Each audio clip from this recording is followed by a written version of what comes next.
guys, happy Tuesday. So today is April 15 and nandito kami ngayon sa Chinatown. Kararating lang namin and it's already 1 p.m. here. So mag-explore tayo ng mga food dito, kung anong mga meron dito.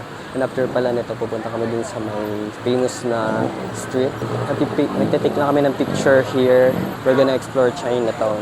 Let's see kung anong meron sila dito. Medyo gloomy lang ngayon and umaambon. So kung sana i-try yung mga street food dito, ayoko na sa mga like restaurant, sa mall. Gusto ko like yung mga authentic talaga na nasa street. Kasi like, ayun yung legit talaga eh. So gusto ko matry dito. Tingnan natin kung ano yung meron dito. Ganito yung itsura ng street dito.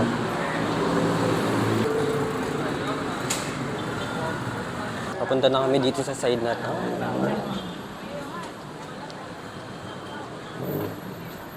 Dami pang area dito para mag-picture. Nag-stay pa kami doon. Parang siyang Chinatown na may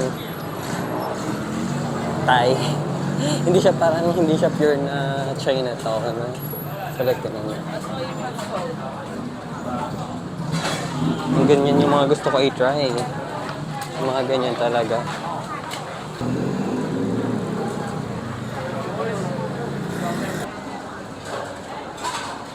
Ito yung mga food nila here.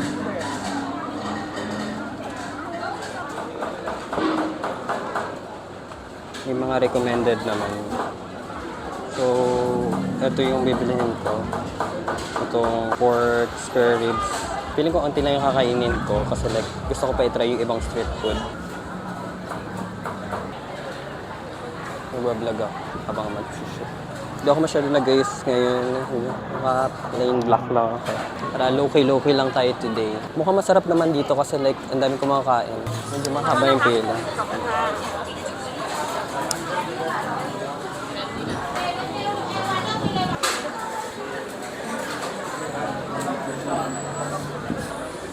Ito na siya. Pork spare ribs. Medyo unti lang yung kakainin ko today. Baka marami pang kainin later. Marami pang gusto i-try. So, ayoko masyado magpakabusog. So, we're gonna try this. Let's eat.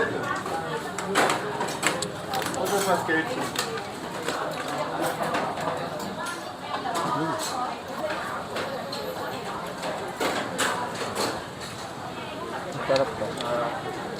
Since 1960 pa pala itong restaurant na to. Kaya siguro ang dami kumakain kasi masarap yung pagkain dito. Siya ata yung owner or like siya yung ng resto na to. Yan, siya ata yung nagpasimula ng restaurant na to since 1960. Ngayon lang pala kami ulit lumabas. Kahapon hindi kami gumala. Doon lang kami around sa street malapit sa amin. Okay naman siya. So ngayon may energy na tayo, makakagala na ulit tayo and magpa-vlog na ulit ako. Hindi ko alam kung mahina yung boses ko or naririnig nyo ba ako or dahil ang ingay dito. So yun guys, tapos na kami kumain and pupunta na kami sa ibang part nitong Chinatown. And after pala nito, pupunta kami sa Songwat Road, which is yung famous na street dito sa Thailand, dito sa Bangkok. So like parang nandun yung mga cultural something ng Thailand. So let's go!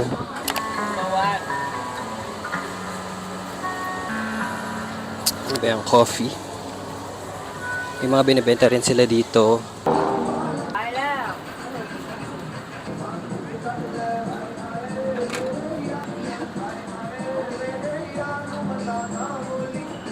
Lagi ako may nakikitang ganito. Ano ba ito guys? Bingo. Mga Chinese food ba ito? Ay, malamang nasa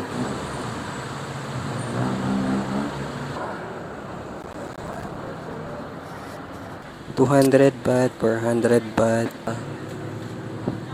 Chinese na ata ako nun, or Thai. Hindi ko naintindihan. Nagpipicture lang ulit kami here. Ayoko masyado magpaka-stress sa picture. Siguro like, onti lang. Kasi na-stress na ako sa mga iba kong pictures na mga nauna. Sila ang dami. Low-key, pictures lang ako today. Ayoko na madaming shot. Hanggang ngayon wala pa rin ako na-upload sa socials ko. Puro story lang ako. Wala akong time. Kasi like, busy din sa work. Puro editing. Wala na akong time mag-upload. Actually, akala namin close to Chinatown. So like, holiday dito. So, New Year. Pero like, well, Chinese sila. Importante yung time sa kanila. Kung may mga ganyan sa kanila. Legal kasi sa kanila yung ganun. It's Chinatown. Actually, minsan nahihirapan ako mag-vlog pag may kasama kasi like, hindi ako makastay sa isang place. Kaya medyo nakaka-pressure kasi ang bilis nila maglakad. Eh, hindi naman ako pwede humiwalay kasi like wala akong internet. But I'm trying my best. Nabilisan kumilos. Kasi like, hindi ako pwede humiwalay. Wala akong wifi. Kasi like, nakisang packet wifi lang kami. Meron pa rin dito mga water gun. Kasi hindi pa tapos. Alam ko hanggang ngayon yung yung Songkran. Yan, mga souvenir. Actually, gusto ko bumili ng ganito, yung plug, Thailand. Tapos like sa mga next travel ko, bibili din ako ng plug na iba't ibang bansa. Medyo nahihilong ako ngayon. Nakatapat sa kanya yung aircon na natutulog ako. Sakit sa ulo. Yung nakalimutan, naiwan namin yung water, di ako makainom ng gamot. Oh my God guys, umaambon na. I mean, unti-unti na umuulan. Medyo malalaki na yung patak. Huwag naman sana mag-stop siya. Pero parang nalakas. Wala kasi talagang araw ngayon. Nalakas na ang ulan.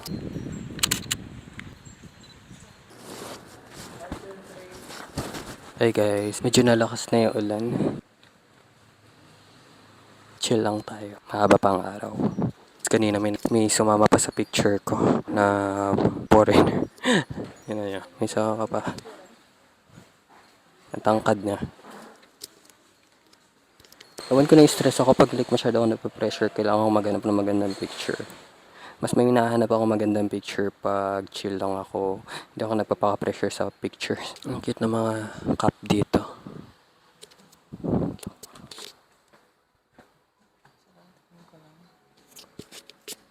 $100 baht.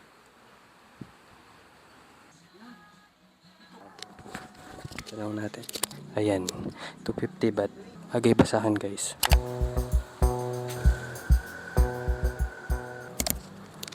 Hi guys, nandito na kami sa Songwat Road. I'm not sure, Songwat Street.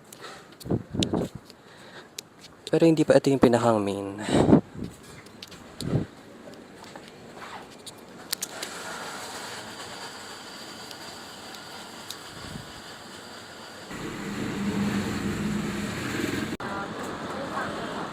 Kaka-cafe sila ata dito.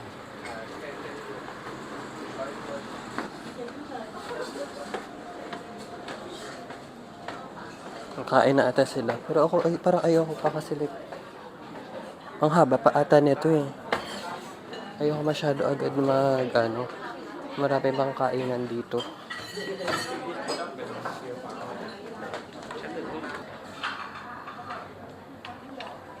Lang ako.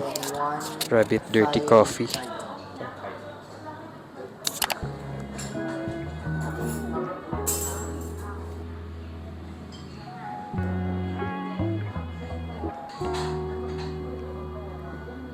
Hi guys, nandito kami sa second floor.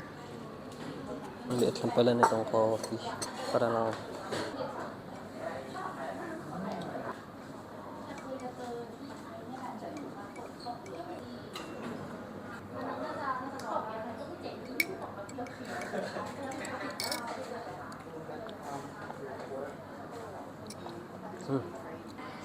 Ang tapang niya. Mga art something.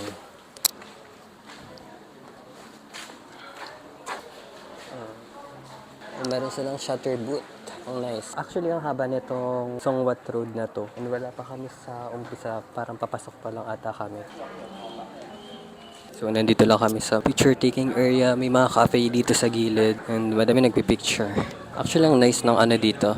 Very tight talaga siya. Parang wala pa kami parang papasok pa lang kami sa Songwat. Parang ang dami na nagaganap.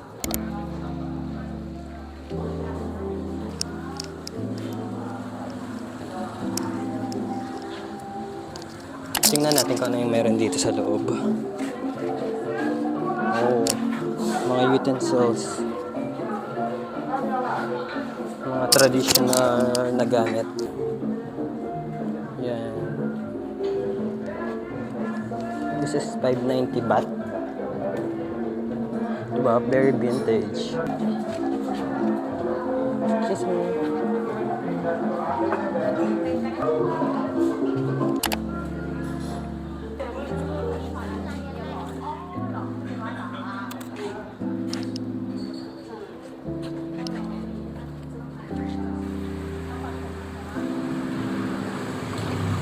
Welcome to Thailand.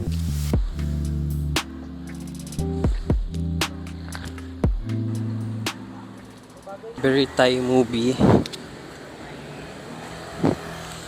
Oh, nice. May mga nagbabasaan pa dun sa kabila. Hindi pa rin sila tapos. Well, hanggang ngayon naman yan talaga. Ibang temple ata to eh. Nag-iba na pala ako ng tripod na dala kasi like yung isa, magnetic lang siya, dinidikit sa phone. Medyo hassle siya gamit. Minsan nalalaglag siya bigla, kaya nagdinala ko na yung tripod ko na pang phone talaga. Ang ganda sana picture ng mga ano dito, parang mga building, bahay. Kasi like ang daming cable wire, parang sa Pinas. Kagaya niya no. See? Diba? Ang dami din ganyan. Parang ayun yung nakakagulo. Pero ang gaganda sana ng aesthetic nila. Hawak ko tong mic kasi parang mas malinaw. Medyo mahina yung sounds pag nakalagay siya sa damit ko. Pag kaya kong hawakan, hinahawakan ko siya. Papunta kami dito sa Hansam, Samsam. Ewan ko. Yan, papasok kami dito. Diba? Very Thai culture. Ganda ng daanan dito. Parang may river something na cafe. May hingal na ako. Ang ganda dito. Para ako nasa Thai movie. Oh. Sawadee ka. Ito na ata. Hansa River House.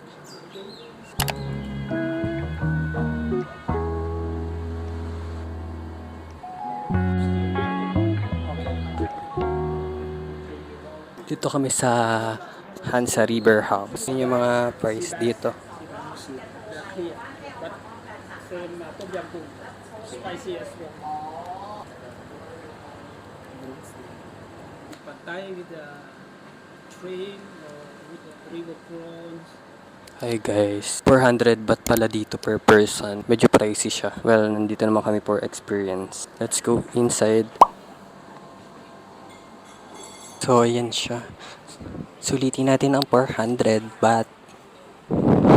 Tayo ay mag-content.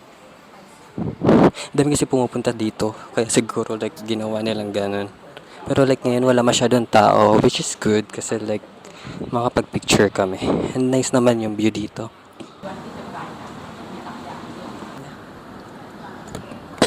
Ang init dito. I mean, kahit nasa ganitong place na kami, wala man lang hangin, no? Ang init.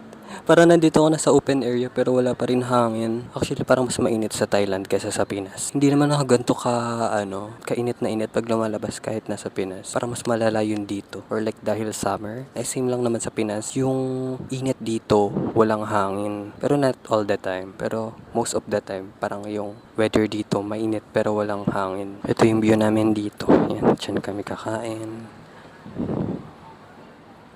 Yan. Okay naman yung view kaso like maganda sana kung medyo malamig dito or mahangin. Waiting pa din ako sa order ko. Actually, di ko alam yung in-order ko. Namili na lang ako kasi like para required na 400 yung ma-consume. And then, nag-order ako ng matcha latte. So, let's try. May mga tao na sa likod ko. Okay. Alam ba may milk to? May milk. Sana masarap siya. Let's try.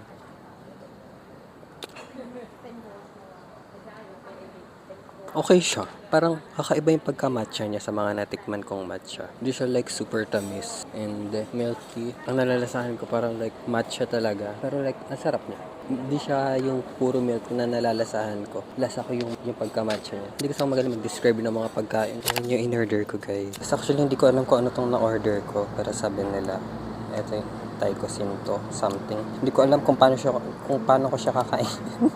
May sili-sili pa siya. Tapos may ampalaya. Eto, ano ba to? So, let's see. Pang side dish lang siguro to or like parang samgyup type kainin. Lalagay pa yan dito. Not sure. Pero let's try. Parang maling decision tong na-order ko guys.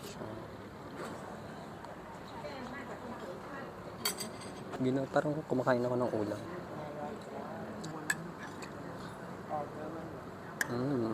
Actually, masarap siya. Hindi ko ma-describe yung lasa niya. Para siyang maalat na may onting anghang na medyo matamis, na lasang gata. Parang ngayon lang ako nakatikim niyan. Pero parang natikman ko na siya before. May Thai na kumakausap sa akin na mother.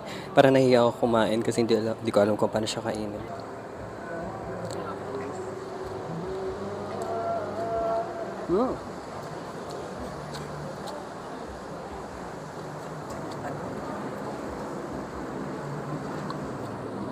Mangga pala to. May ako tinanong ako ng ng Thai na parang taga dito. Kung do I like this ba? Sabi ko, delicious. Masarap naman talaga siya. Ignorante lang siguro ako. Hindi ko alam kung paano siya kainin. Or better siguro to with rice. Ay, hindi pala siya mangga. Para siya mangga, pero hindi siya mangga. Okay, mag-experiment tayo.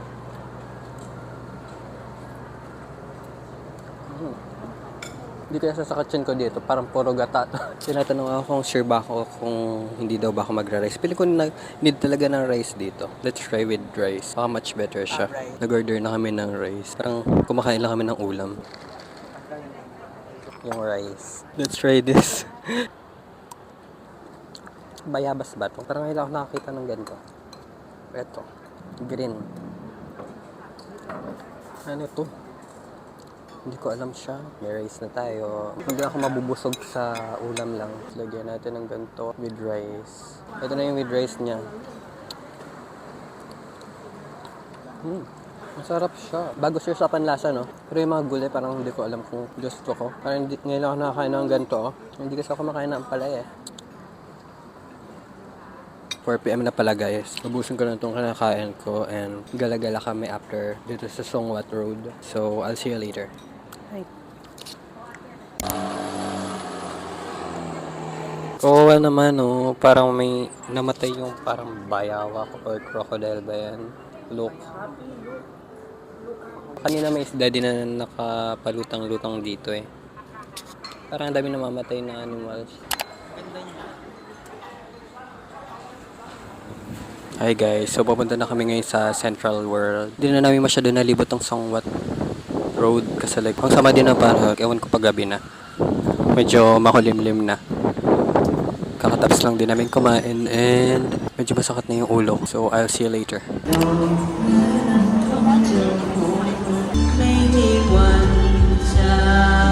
Nandito na kami ngayon sa Central World. Pauwi na rin kami, wala naman kami masyado gagawin dito. Siguro like check lang.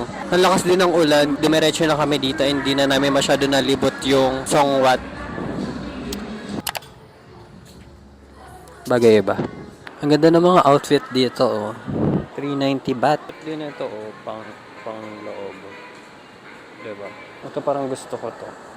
Gahanap kasi ako ng ganitong pant. I think I'm gonna get this one. 690 baht. Ang ganda ng mga t-shirts nila dito, oh.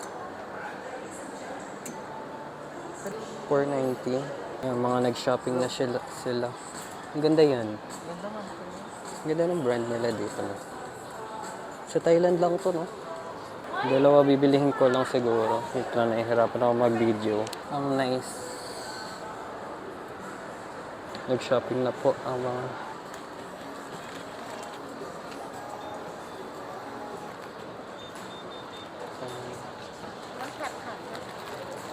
Okay. Ayan. Ayan, napag-guestless na naman tayo. Pero ang gaganda naman kasi. Hello, so it's already 6:30 PM here and pauwi na rin kami. Waiting na lang kami sa kasama namin kasi may binibili pa. So I think dito ko na i-end yung vlog ko. So don't forget to subscribe, comment below, any suggestion or recommendation. So yeah, I'll see you tomorrow. Bye bye!